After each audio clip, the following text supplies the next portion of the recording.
Olá pessoal! Neste vídeo iremos falar sobre os dentes e seu tecido de sustentação. Então vamos lá! Os dentes são um componente importante da cavidade oral e são essenciais para o início do processo digestivo. Os dentes estão incrustados e fixados nos processos alveolares do maxilar e da mandíbula. As crianças têm 20 dentes descidos, também chamados de primários, ou dentes de leite, inseridos nesses processos. Os dentes descidos são substituídos por dentes permanentes ou secundários. Em humanos adultos, normalmente existem 32 dentes permanentes. Os dentes podem ser incisivos, caninos, premolares e molares. Estes podem estar associados com funções como cortar, rasgar ou macerar alimentos. Cada dente possui uma porção que se projeta acima da gengiva, também chamada de coroa, e uma ou mais raízes abaixo da gengiva, que unem os dentes aos alojamentos ósseos denominados alvéolos. Todos os dentes têm a mesma estrutura básica. Os dentes consistem em várias camadas de tecidos especializados. Estes são constituídos por esmalte, dentina e cemento. O esmalte é uma camada transparente, dura e fina de tecido mineralizado acelular que recobre a coroa do dente. A dentina é o tecido dentário mais abundante. Ela se situa profundamente ao esmalte na coroa e ao cemento na raiz. O cemento é uma camada fina e amarelada de tecido calcificado semelhante ao osso, que recobre a dentina na raiz do dente. Geralmente, o cemento é mais mole e mais permeável que a dentina. Vamos falar um pouco sobre esses tecidos. O esmalte é o componente mais duro do corpo humano, consistindo em cerca de 96% de mineral, cerca de 1% de matéria orgânica e 3% de água. Uma vez formado, ele não pode ser substituído. O componente inorgânico do esmalte é composto principalmente de hidroxiapatita. Outros íons, como estrôncio, magnésio, chumbo e fluoreto, podem ser incorporados ou adsorvidos pelos cristais durante a fase de síntese do esmalte. O esmalte maduro contém muito pouco material orgânico. O esmalte pode ser descalcificado por bactérias produtoras de ácidos, agindo sobre produtos alimentares presos na superfície do esmalte. Esta é a base para o início das cáries dentárias.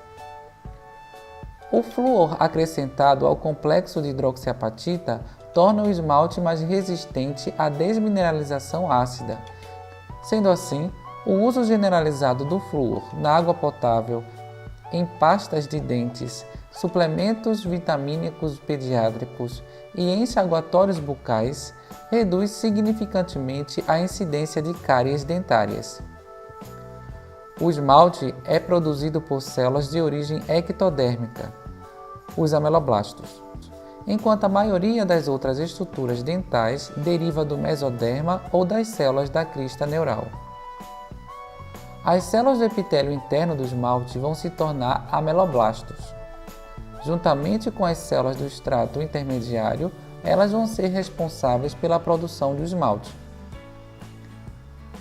Os ameloblastos são células colunares altas que possuem numerosas mitocôndrias na região abaixo do núcleo.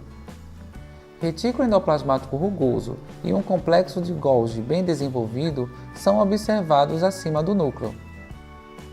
Após o término da síntese do esmalte, os ameloblastos formam um epitélio protetor que recobre a coroa até a erupção do dente. O esmalte do dente é formado por um processo de biomineralização mediado pela matriz, denominado amelogênese. Neste ocorrem produção da matriz ou estágio secretor. Na formação dos tecidos mineralizados do dente, a dentina é produzida primeiro. A seguir, a matriz do esmalte, parcialmente mineralizada é depositada diretamente na superfície da dentina anteriormente formada. As células que produzem essa matriz orgânica parcialmente mineralizada são designadas como ameloblastos em estágio secretor. Os ameloblastos em estágio secretor continuam a produzir a matriz do esmalte, até ser obtida toda a espessura do esmalte futuro. Maturação da matriz. A maturação da matriz do esmalte parcialmente mineralizada envolve a remoção do material orgânico e também o fluxo continuado de cálcio e fosfato para o esmalte em maturação. As células envolvidas nesse segundo estágio de maturação do esmalte são denominadas ameloblastos do estágio de maturação. A matriz orgânica do esmalte não é composta por fibrilas de colágeno, mas sim por meio de duas classes heterogêneas de proteínas denominadas amelogeninas e enamelinas. O esmalte consiste em colunas alongadas, chamadas de prismas do esmalte.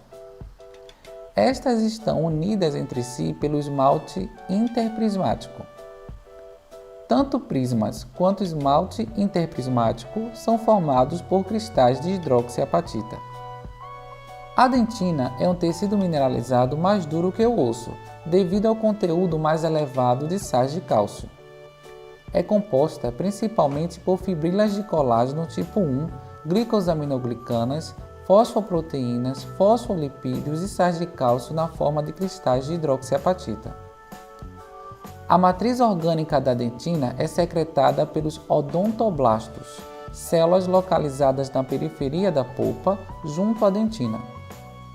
O odontoblasto é uma célula alongada que deposita a matriz orgânica apenas sobre a superfície da dentina. A matriz produzida pelos odontoblastos é inicialmente não mineralizada e denomina-se pré-dentina.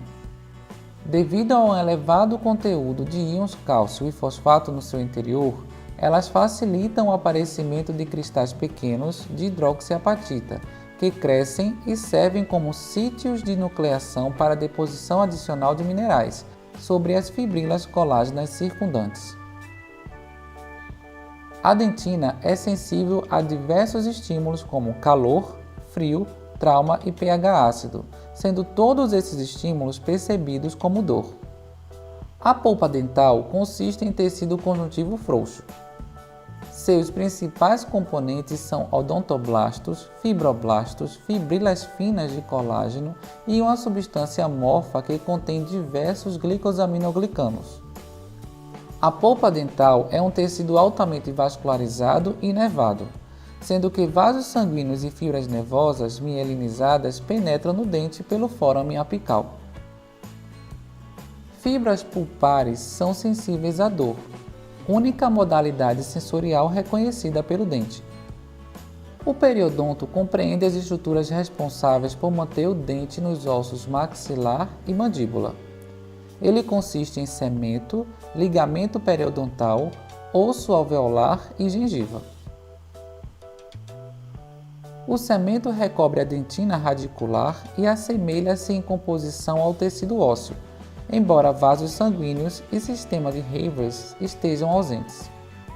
É mais espesso na região apical da raiz, onde podem ser encontrados os cementócitos, células com aspecto de osteócitos, sendo que essas células ficam enclausuradas em lacunas.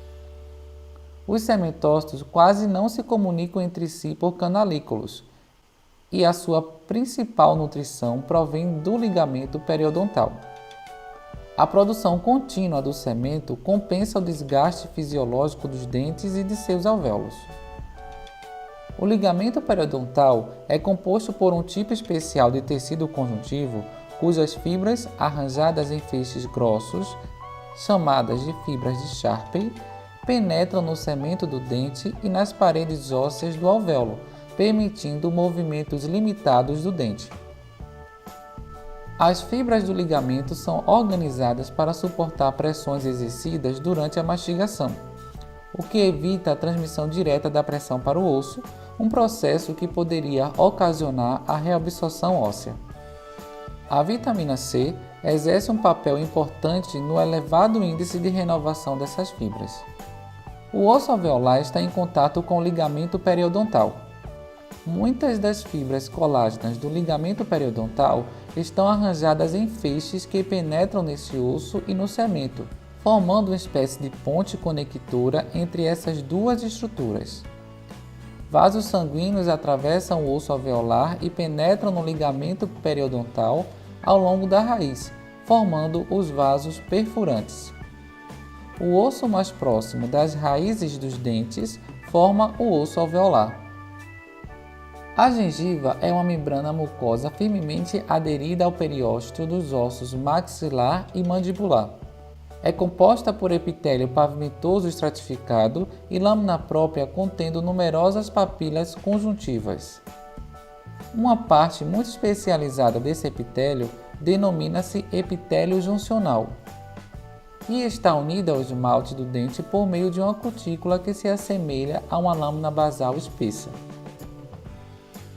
As células epiteliais estão aderidas a esta cutícula por meio de hemidesmossomos. Entre o esmalte e o epitélio localizado acima do epitélio juncional está o sulco gengival, com profundidade de até 3 mm circundando a coroa. Se você gostou desse vídeo, nos ajude a divulgá-lo. Curta, compartilhe e siga nossas redes sociais. Muito obrigado por nos assistir e até a próxima!